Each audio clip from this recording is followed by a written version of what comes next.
그래서 지난 시간에 정말 좋은 질문들이 많이 나왔습니다. 제가 이제 이 얘기를 하는데 첫 번째 질문은 이거였습니다. 같은 책을 읽었는데 모두가 다르게 해석하고 있다. 누가 잘못이냐. 이런 질문이, 이런 하소연을 하시더라고요. 자, 글을 어떻게 읽어서 그럴까요? 그냥 글을 읽고 그냥 상상한 거죠. 거기에 꽂히는 단어들에만 꽂혀서. 그리고 한 문장, 그러니까 글을 객관적 사고를 통해서 사실적으로 일단은 이해해야 되지 않나요? 어떤 글이든. 그러니까 책을 보는데 상상력을 키우기 위해서 책을 본다라고 하고, 책에서 저자가 말한 거와 상관없이 자기 마음대로 상상을 하면 굳이 책을 볼 필요가 없지 않나요? 그냥 상상하면 되지 왜 책을 봅니까? 그죠? 일단 책을 보고 상상력까지 가는 데 있어서는 일단은 팩트를 정확하게 저자가 무슨 말을 어떻게 했는지 객관적으로 일단 받아들이고 이해를 하고, 그리고 나서 거기에 내 생각을 첨언해야지, 글쓴이가 말한 내용이 뭔지도 이해를 못한 상황에서 자기 상상력을 바로 발휘하면은 이런 결과가 나오는 거죠. 그죠? 그래서 제가 또 이제 말씀드리는 거의 핵심은 일단은 상상력도 좋고 창의력도 좋지만 글이라는 거, 책이라는 거를 통해서 일단은 상대방이 글쓴이가 무슨 말을 했는지 객관적인 정확하게 그 의도를 사실적으로 파악을 해야 되는 거죠. 그거가 지금 좀 전에 제가 말씀드린 그런 사고의 과정을 통해서 좀 더 객관화할 수 있다는 거가 이제 제 말씀이고요. 두 번째가 이거였습니다. 대부분 이런 공감하시거든요. 그리는 게 너무 느리다는 겁니다. 속도 콤플렉스죠. 그렇죠? 그리고 중간쯤에 와서는 앞에서 읽은 내용이 기억이 안 난다는 겁니다. 이분은 계속 문장을 읽으시는 거죠. 문장이 갈수록 늘어나죠. 근데 문장과 문장의 관계를 해서 연결고리를 저희 축을 잡아서 그 축을 중심으로 사고로 이렇게 기억을 더듬어 가야 되는데, 통째로 암기를 하려고 하다 보면은 이거 한 페이지 이상 읽기 쉽지 않을까요? 한 페이지 텍스트 읽고 다 외우시기 쉽지 않잖아요. 거기에 핵심 내용들, 아까 제가 말씀드린 연결의 관계들의 구성을 먼저 뽑아내면은 정보가 확 줄잖아요. 기억해야 돼. 이런 말씀도 있었고요. 그래서 이거는 이제 문장과 문장을 못 읽기 어려워 하시는 분인 거로 저는 판단을 했습니다. 이런 분들은. 그리고 또 이런 얘기가 나왔어요. 책을 읽는 도중에 어휘 개념이, 모르는 어휘 개념이 나오면 일단은 머리가 셧다운되는. 여러분들 그렇지 않으시나요? 이따가 제가 좀 전에 조금 이따가 이제 드린 사례에도 그런 게 있을 텐데 아마 처음 듣는 내용들이 나올 텐데, 자, 이거는 이 이슈죠. 일단은 어휘력. 근데 어휘력은 이거는 많이 알면 알수록 이건 좋습니다. 쉽게 말해서. 근데 내가 이미 알고 있는 개념들을 다 책을 통해서 읽는다는 거는 상당히 비효율적이죠. 이거는 관점을 좀 바꿔보세요. 내가 책을 보는데 내가 다 아는 내용이 나와. 그 시간 낭비 아닌가요? 그렇죠. 물론 거기에 새로운 관점도 나올 수는 있지만, 근데 글을 읽다가 모르는 어휘가 나오면은 일단 얘는 아는지 모르는지 검증을 하시고, 그 다음에는 추론의 영역으로 남겨주셔야죠.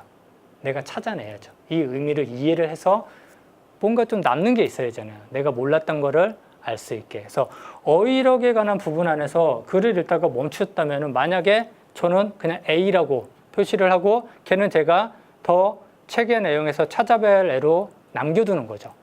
그렇게 하고 가셔야지, 모르는 내용 나왔다고 머리가 하얘지면 그 다음부터는 문장과 문장, 그 다음에 한 문장 아무것도 안 읽히는 겁니다. 어휘에 집착하는 순간. 걔는 그냥 내가 연결 관계에 잡히는 애인지 아니면 아닌지 그런 정도 생각을 하시고 가시면 될 것 같고요. 그 다음에 20살 때 읽었던 책하고 40살 때 읽었던 책의 이해 정도가 다르다는 말씀을 하시더라고요. 이거는 무슨 문제일까요? 네. 이건 당연히 배경 지식의 이슈죠. 40살 정도 되면 20살 때 몰랐었던 내용을 내가 이미 알게 되잖아요. 그 글을 읽었어요. 읽혔어요. 이게 읽힌 걸까요? 20살 때는 안 읽혔는데, 저를 만나고 나서 만약에 읽혔다면 그건 또 다르게 생각을 해봐야 되겠지만, 그거는 읽으신 게 아니에요. 제가 볼 때는. 그냥 기억한 거예요. 그리고 내가 알고 있는 거를 그 글을 통해서 확인한 것 뿐이에요. 배경 지식은 중요하긴 하지만 배경 지식이 너무 많은 사람들한테는 글을 읽는 거가 굉장히 글을 읽는다고 착각을 만드는 요소입니다. 내가 이미 아는 내용들이 글 안에 다 숨겨져 있다. 그러면 여러분들 그때부터 글 안 읽으실 거예요. 점프하고 계실 거예요. 막 면 단위로 읽고 막 우리 속도법 나오죠. 그때부터 2페이지 한 번에 보려고 하시고 이렇게 뭐 훑어보려고 하시잖아요. 그때부터는 글을 읽는 게 아닙니다. 그냥 내가 알고 있는 거를 책을 통해서 확인하면서 만족하시는 겁니다. 제가 말씀드리는 거의 핵심은 아는 내용이더라 하더라도 설령 그 연결 관계들을 저렇게 객관적으로 뽑아내면서 글 읽기의 지식도 넓히지만 사고력까지, 그리고 이 글쓴이가 논리를 어떻게 짰는지 그런 구조들을 이해를 하고 논리적 사고를 내가 업그레이드 할 수 있는, 만약에 그렇게 글을 읽는 목적을 좀 잡으시는 게 필요하지 않나, 그런 생각을 지난 특강까지 제가 말씀을 드렸습니다. 네. 조금